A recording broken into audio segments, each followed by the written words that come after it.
This Torah class is brought to you by TorahAnytime.com. Okay, good afternoon, everyone. I would like to discuss an interesting dimension of mechiras chametz, selling the chametz, and what is often common is that people come to you to sell their chametz, and then say, you know what? I'm also selling chametz for my mother, my father, my sister, my brother, my children, my cousin, my aunt. Could you be a shliach to sell somebody else's chametz? Isn't the rabbi there? Well, now the first thing is you're not selling the rabbi the chametz because the rabbi is not interested in your chametz. No, he's a shliach. He is merely acting as your agent. The shaila is, okay, so you could appoint the rabbi, your shliach, to sell your chametz. That is not a problem. The question is, could you give over somebody else? In other words, you're not appointing the rabbi. Someone is appointing you to appoint the rabbi. Even appointing the rabbi, there's a kinyan, isn't there? When you appoint the rabbi, there is a kinyan, yeah. So what happens if you make the kinyan? But the question is, could somebody appoint you with a kinyan, or even without a kinyan, to appoint the rabbi? It's very common. All rabbanim get this all the time. It's a very common thing that people do. Is it allowed? Well, at first glance, the Gemara says in Masechta Gittin, Mili laimimsara l'shliach. You could appoint a shliach to do something for you, but you can't give her over words to a shliach. In other words, when your great aunt appointed you, what did she give you? She gave you words. She said, I'm making you a shliach to make somebody else a shliach. You can't give over words. Mili laimimsara l'shliach. So how would this process work in light of this concept of mili laimimsara l'shliach? Well, there is another option, and that is even though, and by the way, mili laimimsara l'shliach is not only for gittin. In other words, if somebody gives a shliach a get, that shliach could deliver the get on behalf of the person. But you can't give over a get to a shliach to give over to another shliach. You can't give over a get to one shliach to give over to another shliach because mili laimimsara l'shliach. That means the first shliach's shlichus is only to give over words. That's not effective. It doesn't work. And the Shulchan Aruch in Choshen Mishpat Siman Reish Mem Dalet says this is a klal throughout Choshen Mishpat that not only by gittin but by any matter of shlichus mili laimimsara l'shliach. However, there is an opinion. Omer Imru works. What's Omer Imru? Where you're not telling Shliach A to appoint Shliach B. You're appointing Shliach B. You're just telling the first guy, let him know. Pass on my message. Pass on the message that I'm appointing him. In other words, it's not that you're appointing Shliach A and Shliach A is appointing Shliach B. The person is appointing Shliach B, he's just telling Shliach A to let Shliach B know about it. There is an opinion that works. So the question... The bar, that old story with the rabbis and Rabbi Gamliel forgot to do Mafresh, Truma, Ma'aser Cheni, Ma'aser Rani, and he gave it over to each one. But what did he do? What physical act did he do? Okay, so maybe we'll discuss that. When we do this process of selling chametz on behalf of somebody else because a third party told us about it, are we relying on the concept of Omer Imru? Well, lav dafka. Maybe you'll say it works as follows. It works through zechiyah. What's zechiyah? That if I'm walking down the street and I find a diamond ring and I want to pick it up for you, I could be your shliach to be koined for you. But you never appointed me a shliach. Zechiyah mitam shlichus. What's the shlichus? You didn't appoint me. Anan sadi, that had you known about it, you would have appointed me. That's akin to a minoi. Zechiyah mitam shlichus. If I knew what? That there's a ring there? Yeah, if you would have known that there's a ring there, you would have appointed me to pick it up for you. So that's zechiyah mitam shlichus. So now, I have a question. Would you have wanted me to sell your chametz for you? Would you have wanted me to sell your chametz for you? Yeah, because if I don't sell your chametz for you, then you're going to have chametz shavar alav Pesach. It's interesting that in Europe there was an ancient custom that the Rabbanim, what they would do was they would check this year's list. They would check this year's list of Mechiras Chametz. Who sold? And they say, hey, Yankel, who sold it with me last year, he didn't sell it with me this year. Beryl, who sold it with me last year, he didn't sell it with me this year. So the Rav would then add Yankel and Beryl to the list without Yankel and Beryl's approval, without even letting them know. How does that work? So they say maybe that works mitam Zechia. The Yankel and Beryl, even though they didn't appoint the rabbi, but if they would have known, they would have appointed the rabbi. Well, maybe they would have appointed somebody else he doesn't know about. Then you got a conflict. It doesn't matter. So only one of them will work, and the other one will be nothing. But if the same way I could pick up something for you without you appointing me through Zechia mitam shlichus, maybe I could sell your chametz for you without you appointing me because Zechia mitam shlichus. However, Rabbi say it's not so pashut. Why? Because there's a famous K'tois HaChoshen. The famous K'tois HaChoshen in Siman Reish Mem Gimel, who says, Zachin li Adam shaloi befanav, Zachin li Adam v'loi mei Adam. That when could you be a shliach for somebody through Zechia? That's if you're being zoicha for a person. You're acquiring something for a person.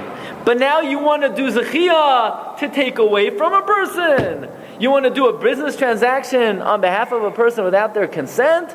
That doesn't work. When do we find a parish of Zechia? Zachin li Adam. You want to be koina, you want to acquire something for a person. But now you want to acquire something away from a person, mehechi teisi, that works. That's the thing. The person wants to, for sure, wants to have it happen. You have a stockbroker, right? And you're not there. He has your stock, and the stock all of a sudden spikes 10%, and he sells the stock for you because if you had known that it went up 10%, for sure you want to sell it. Okay. Yeah, the same concept. The K'tzai says no. The Torah. The K'tzai says you could only take money for a person. You can't take away from a person, even for their benefit. Zechia was only given li Adam. Zachin li Adam shaloi b'fanav li Adam v'loi mei Adam. That is the famous shita of the K'tzai HaChoshen. Zachin li Adam v'loi mei Adam. Siman Reish Mem Gimel. In that case, if so, how would you be able to sell someone's chametz for them? Even if Aunt Matilda told you, please go to Rabbi so-and-so and sell the chametz, unless you say Omer Imru works, how could you sell Aunt Matilda's chametz? She has not authorized you, she authorized her dear nephew, according to the K'tzais. However, Rabbi say, do we paskin like the K'tzais? The Ramah, Siman Shin Chaf Ches. The Ramah says like this: a woman is kneading dough, and you realize, hey, she wasn't mafresh challah. She's not going to be mafresh challah. She won't be able to eat the dough. Can you go ahead and be mafresh challah for her? The K'tzais L'chara would say, no, because it's zachin mei Adam. You're taking away. You're being mafresh challah. Haskins the Ramah and Siman Shin Chaf Ches. You could do it. The Ramah holds not only Zachin Le Adam, but Zachin Mei Adam. How do we paskin? The first tshuva in Shas Tshuvas Be'er Yitzchak of Rabbi Yitzchak Elchanan Spector says we paskin like the Ramah. Not only Zachin Le Adam, but Zachin Mei Adam. And he brings a raya from the Gemara in Ksubis of Ger katan matbil and oisay adas bezdin. If you have a ger who's a katan, so we need to act as his agent to dunk him in the mikvah. There, we're not being zoicha for him; we're taking from him, but because we know he wants it, so we say over there, zachin mei adam. Also, What are you taking away? This guy? you're taking away his freedom. Yeah, taking away his freedom, but we know he wants it.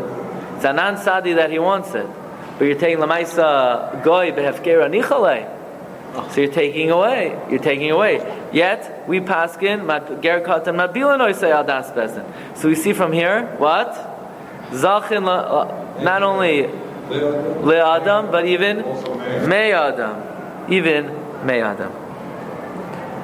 Can we take it further, even if you don't know, we say it for them, because you have a So now, what would the halacha be? Yes, according to this, if you say zachin me'adam, then a rabbi could sell people in the communities. That's what we said, that in Europe, even though Yankel and Beryl didn't sell it with the rabbi this year, their baroig is that the rabbi, they don't want to give the rabbi the check, so they said, that's it, I'm not selling the chametz to the rabbi. No, the rabbi could go ahead and sell the person's chametz without their permission, according to this tshuva in Rabbi Yitzchak Elchanan. However, let's say a year, Erev Pesach comes out on Shabbos.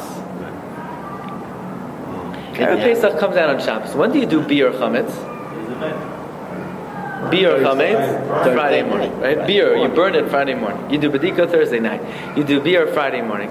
But you're not mevatel the chametz yet, because you're still eating chametz the whole Friday. You could go, you can imagine? Shabbos morning, I'm still eating. Right. Thursday night you do bedika. Friday morning you burn it. Then you go straight to the pizzas. You go to the bagel store for breakfast. You go to the pizza store for lunch.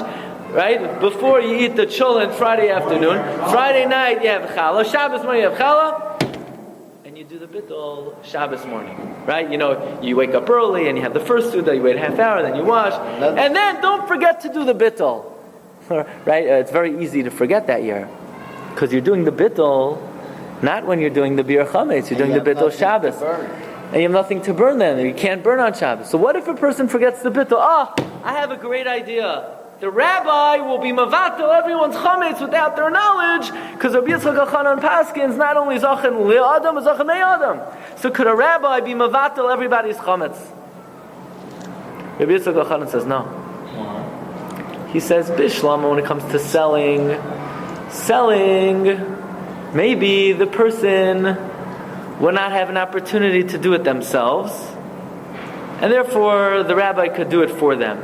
But since bittul, anybody could do themselves, you can't be a shliach for somebody who could have easily done it himself.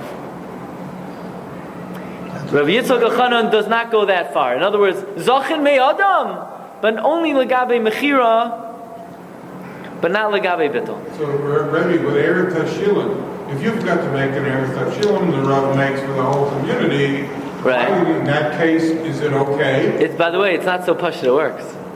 It's not so pashut it works. I mean, most kilos do that. I know, they do it, but lamaisa, if you didn't do it, could you rely on it?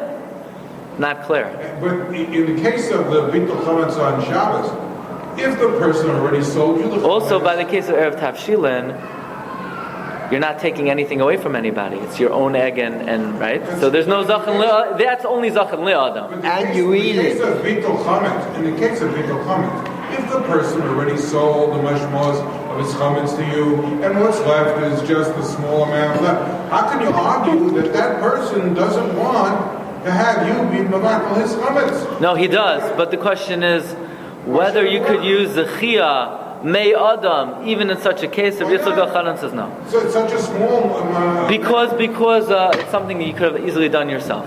But here's what I want to get to. That means there are limits to what somebody could do for somebody without their permission. So if you look in the Mayadim Uzmanim and Chelak Gimel, Siman Reish Samach Tes, Mayadim Uzmanim has sort of a breakthrough idea which would allow a rabbi to sell somebody's chametz for them, even if they don't know about it. In other words, what's the advantage of zechia? The advantage is, even if we say mili loy mimsar l'shliach, Aunt Matilda's appointment of you to appoint the rabbi doesn't work, and the fact that she told you, I'm appointing the rabbi, you just let him know, that doesn't work. But what the rabbi is doing is, she's acting on behalf of Aunt Matilda because it's something she would want. But we said that how far does that go? Does that allow you to be mavatel chametz for somebody? What if you don't know that they want it? So the Ma'idim Mizana has a very interesting chiddush.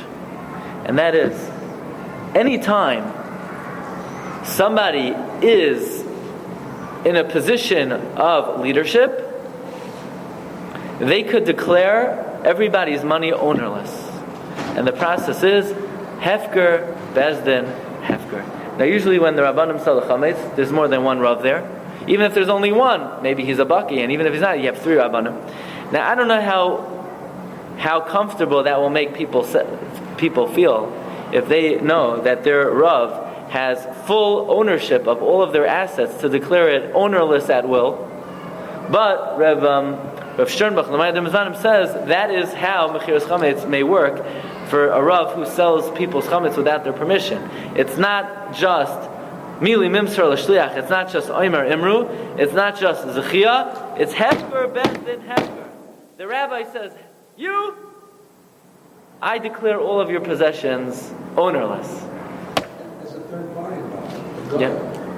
Now, you sold my chametz. I was not, because I was on your list last year. Meanwhile, I went to another rabbi who now had my authority. When did you go? Which guy is now got Well, the authority? if the rabbi got to your stuff first, he may have the authority to render your possessions ownerless and then transfer it to the guy. So whatever you did, it doesn't matter. Doesn't matter. You just gave another Rav a check. It's okay. He'll take it. Meanwhile, the wrong guy's going to come and take your stuff. The key. Where's your keys? Now when he tells your guy... So it's a kechucha tzlula. It's a joke. It's a joke. You sold him the Brooklyn Bridge. That's all. Yeah. In other words... by the way, I've got in Shiloh, somebody asked me, could I sell 2 rabbanim my chametz? So why do you want to sell 2? He doesn't want to make the rabbi feel like he's getting tzedakah, so he does him a favor, he sells him the chametz. Meanwhile, he's going around pawning off his chametz to different rabbanim. So what's the answer? So I told him I don't know. He told me he asked the Shaila, and the Rav said yes. I wasn't sure if that was the Rav who he was selling it to. But Rabbi say, this time for real, Aziz and Kasher and Yom Tov. You've just experienced another Torah class brought to you by TorahAnytime.com.